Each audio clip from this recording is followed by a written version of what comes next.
tere, Sten ja tere ka meie vaatajatele, et ma olen siis külla tulnud Sten Lemberile, kes on siis Eesti kiirendussõitja.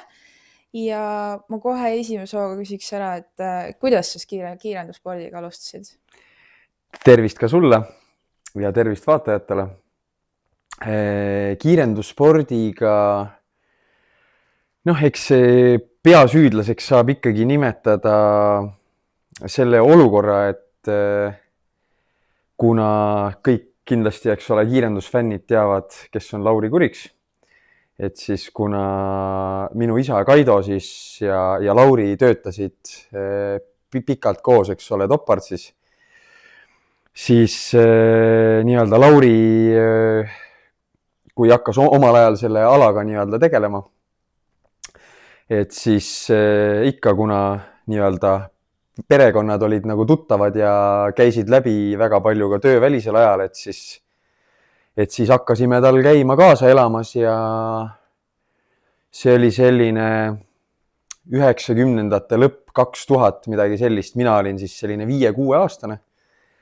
Et siis sellest ajast alates on siis nii-öelda võistlustel ja seal raja ääres nii-öelda jõlgutud ja oldud ja kaasa elatud, et eks see siis nagu niimoodi külge hakkas. Et ja siis nii-öelda konkreetselt ise siis esimese sõidu nii-öelda kuusepuu tagant tegin aastal 2019 American Beauty kiirendusvõistlusel. Kaua sa siis üldiselt nüüd siis kokku oled siis kiirendusega tegelenud? Huvi tundnud selles suhtes lapsest peale.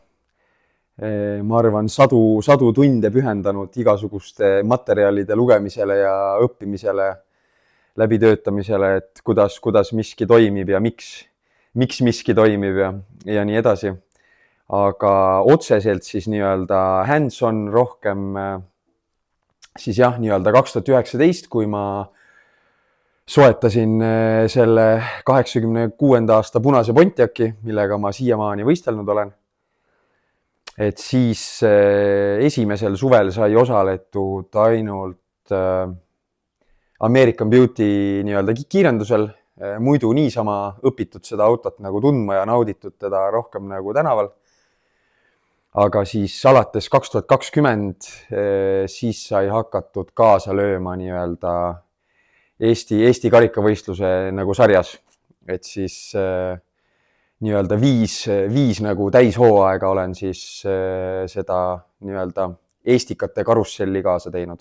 Nüüd siis tuleb 6. Sa mainisid karikasarja, et eelmine aasta Kiltsil toimunud Wildcardsi drag race'il võitsid sa superklassi. Et kuidas see sõit oli? Mis tunded sind valdasid? See oli, see oli selline väga põnev ja ütleks, et võidusõit oma parimas nii-öelda vormis, et seal midagi nagu kergelt kätte ei tulnud, et seal tuli ikka lõpuni nii-öelda võidelda välja. Aga kuna me saime selle auto väga perfektselt nagu toimima selle 9 sekundi jaoks, et siis selles suhtes sõidud olid väga stabiilsed ja nii-öelda proovisime lihtsalt oma osa ära teha, aga auto tegi oma tööd nagu väga hästi.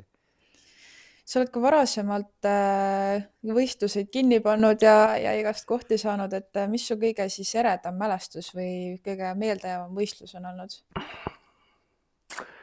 Ma arvan, et võib-olla kõige selline kontrastsem ja võib-olla magusam oli, mis ta meil oli siis, 2024 aasta Speedest Tartus Ülenurme lennuväljal, et siis sai sõidetud veel Street B-klassi, 11.9 indeksit, aga see on siis nii-öelda teada-tuntud selline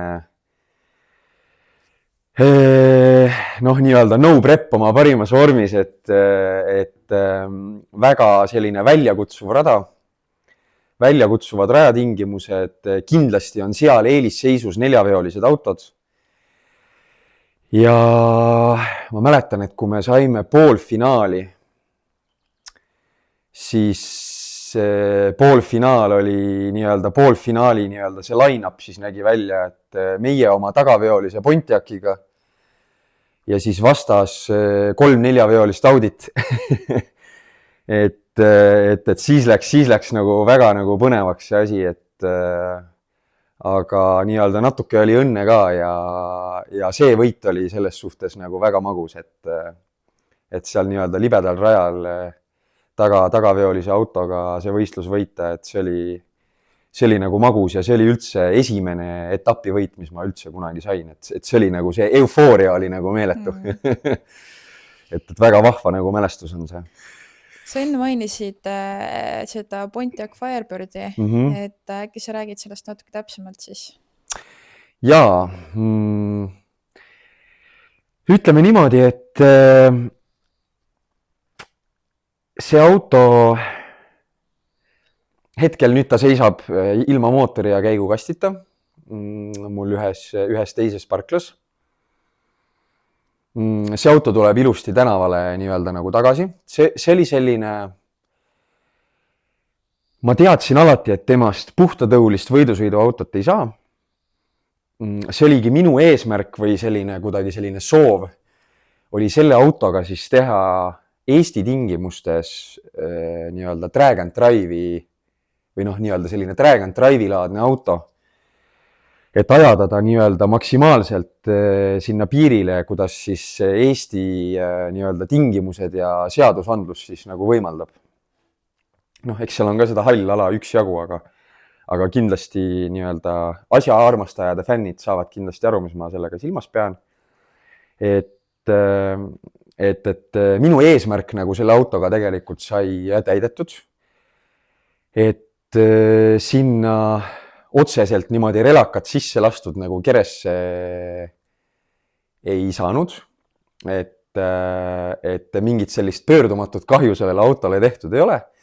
Ta saab ilusti mõnusalt taastada enamus osas selle algse seisukorra, aga et sai sõidetud 9 sekundit selle autoga ja ta oli siis seejuures täiesti tänavakõlblik ja tänavasuuteline auto. Ma küll ei teadnud. Jaa, et jah, ja siis vabalt hingava mootoriga siis lihtsalt rajal lasime talle siis natukene nitrat ka juurde.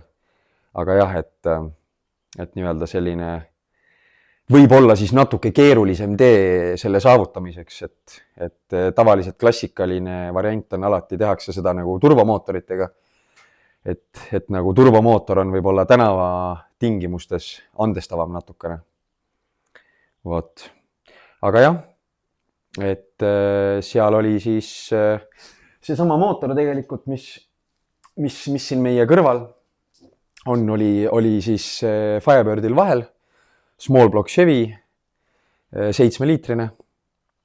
Et jah, see on siin meie kodugaraažis ehitatud mootor. Et väga edukalt ta toimetas. Kindlasti ma õppisin sellest väga palju, et eesmärk oli siis võib-olla nüüd ennem, kui see auto tuli üldse mängu.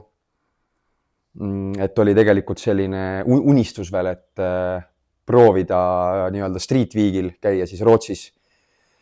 See on siis selline kiirendusvõistluse nädal, kus siis võisteldakse eri radadel ja kõik vahemaad peab siis võistlusauto ise läbima koos oma varustust siis ka kaasas endaga vedama. Et siis selle mõttega ka sai eelmisel hooajal tehtud võidusõitu ja liigeldud ka nagu tänaval Pontiaciga, et näha, kas ta oleks üldse selleks suuteline. Et sealt tuli päris palju selliseid õppimiskohti ja nagu kogemusi. Et jah. Aga millised su järgmised eesmärgid on? Nüüd on siin, meie taustal on siin sõbrakene, uus siis järgmine sõbrakene. Et ega tegelikult, kui ausalt öelda, siis mingit sellist plaani ei olnud absoluutselt. et see auto tuli meie peresse täiesti ootamatul teel. Et plaanis oli muidu jätkata Pontiaciga super käesklassis võistlemist, võib-olla natukene peenhäälestada siit-sealt. Aga siis, kui nüüd tuli siis Lauri Kuriksi kunagine legendaarne Camaro, et siis nagu sai kiiresti selgeks, et see on ikkagi nagu päris võidusõiduauto, et sellega on nagu hoopis teised piirid ja võimalused. Aga kuna finantsiliselt oleks olnud väga suur samm hakata siia kohe midagi täiesti uut nagu leiutama, siis esialgne plaan oligi tegelikult, et võtta punase Pontiaci pealt see small block koos käigukastiga ja tõsta see siia ümber. Ja tegelikult selline plaan oligi, selles suunas sai liikuma hakatud. Kuniks siis jälle elu nagu sekkus siis oma skriptiga sellesse mängu, et jaanuari lõpp, veebruari algus käisime siis osaliselt Fast Forward Racing tiimiga siis USA-s, kus siis Andres Arnover võistles Sikviiki võistlusel. Et ise olin lihtsalt siis abilisena seal kaasas.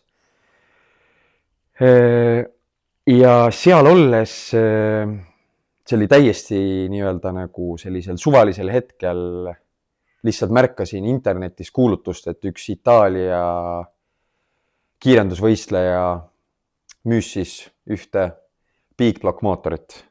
Väga hea hinnaga, väga maineka Saksa mootori ehitaja poolt ehitatud mootor.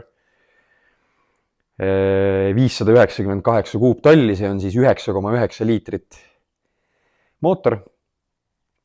Ja hind oli väga ahvatlev.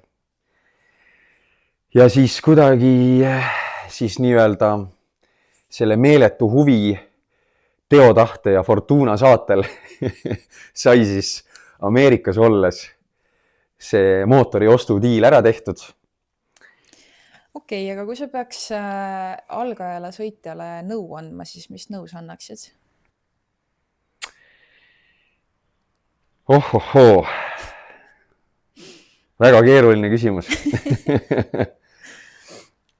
Selles suhtes, et kõige võib-olla olulisem oleks kuidagi,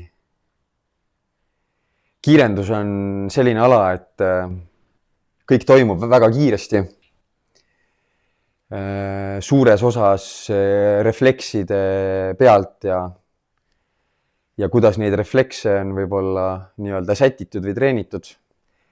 Aga olla hästi hetkes kohal, nagu tunda ennast võimalikult mugavalt selles hetke olukorras, mis iganes see siis ka ei oleks. Ja mis kõige tähtsam, tunda sellest rõõmu ja nautida seda. Aga mida sa sellelt hooajalt ootad? Selles suhtes, et esmajoones kindlasti tahaks selle autoga saada sõbraks. Et see on ikkagi minu jaoks, on ta täiesti uus auto. Tunnistan täiesti ausalt, et ma ei ole toruraamil suure rattaga autoga ühtegi starti kunagi teinud. Et peab hakkama step by step õppima seda autot nagu tundma ja õppima selle autoga sõitma. Igatahes aitäh sulle ja teiega siis näeme juba järgmises videos või siis juba raja peal.